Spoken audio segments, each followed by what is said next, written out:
Hi everyone, today I'm going to show you what a very limited palette like this can do with the help of subtractive color mixing. The possibilities are endless, as you can see in this photograph, and the results, the mixes are quite vibrant. Now the colors that we are using are titanium white, cadmium lemon, cadmium red light, quinacridone magenta, and phthalo blue, and it has some similarities to the CMYK printing principle. And we are using two reds because there is no perfect red, so we need to use one warm red and one cool red. And phthalo blue is going to work as cyan as well as a violety blue. Now we are going to make in the beginning a warm yellow, and this is it. And later on I'm making an orange with cad red and cadmium lemon. Now a dull orange with magenta and yellow. Now a yellowish green, a bright green. Now a dull green with a warm green with some red. I'm going to add a little bit of green. So this is like a color wheel. I mean, whatever is deficient, you're going to use it, whether it's red, yellow, or blue. If it is going to be lighter, if it is going to be darker. So I'm using a bluish gray, a bluish green. So I'm adding one yellow and one blue. Now a brown can be made with subtractive color mixing, and warm red and cool blue, they are farthest apart to create a violet, and that's how we are going to use a brown or a dull grayish violet. Now whichever is closest, like the magenta and the blue, are going to create the perfect complementaries. But here since the warm red and cool blue are farthest apart, so they cannot create a perfect complementary, thus the grayishness, and we are using that to create a color. Now we are going to create a perfect complementary violet and purple, because these two colors are closer to each other. The mixes are quite bright because all of these colors are very bright, including the white. So that is a very beautiful purple color and a beautiful violety color. Now we are going to tint the colors, and this is the tint of a cadmium red. Now we are going to create a tinted orange in the similar fashion, and that's it. These are good Caucasian flesh color.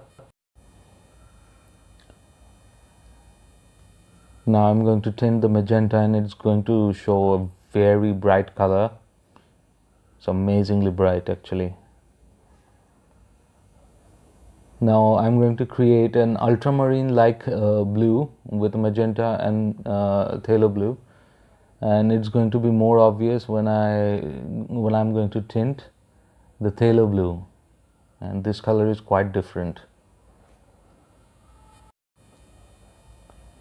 Now we are going to make some complementaries here, and these are going to be very dull grays, browns, dull violets, using the above principle of using the colors that are not so close to each other.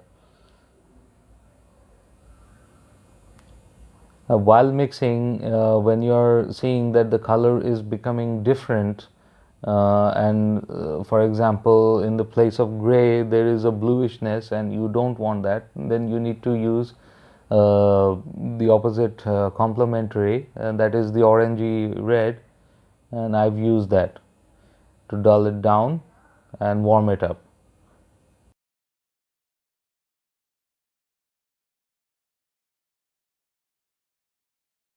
A very bright teal color that is possible with some yellow and phthalo blue.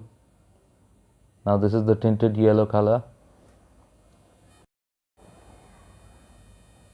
Now what I'm doing is to create a toned down complementaries. Here I'm creating perfect orange, green and violet, and I'm going to tone them down. So I'm creating an orange and we'll be creating a violet. These are very bright.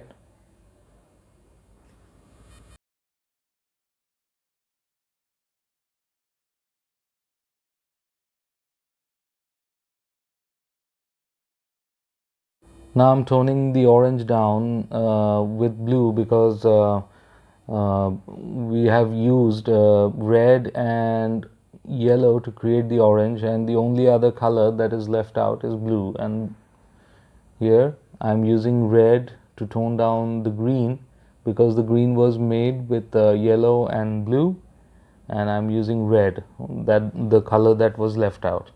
Now I'm going to use a yellow in the violet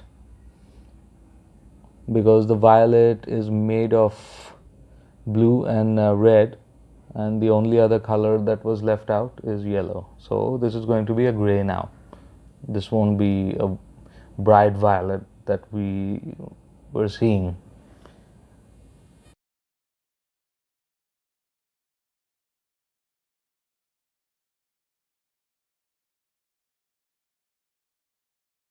I'm going to make some browns, and browns are actually dull down oranges, so I'm going to create orange and then use blue to dull them down, adding some red to create that reddishness of burnt sienna. Now I'm working on creating a burnt umber, so going to tint it a little using a little yellow to warm it up and create a burnt umber like color. I'm also going to mix gray color with various possibilities, blue color, bluish gray, yellowish gray, reddish gray. The possibilities are quite endless, and you can practically paint anything with these 5 colors. These are very powerful colors. You can create bright, powerful paintings with very dull sections sometimes, because a bright painting has no place. It's not a good painting. But when everything is dulled down and 1 or 2 or maybe 3 or 4 sections are just bright, then it is going to create a very interesting painting to look at. Center of focus being the brightest. Here I'm trying to create a black, ivory black like color, very dull, dead color almost. I'm trying to create that.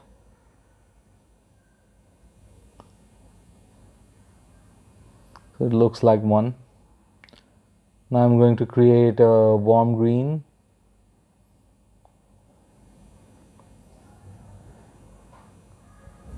Using a little cadmium red to warm it up, and adding a little bit yellow gradually.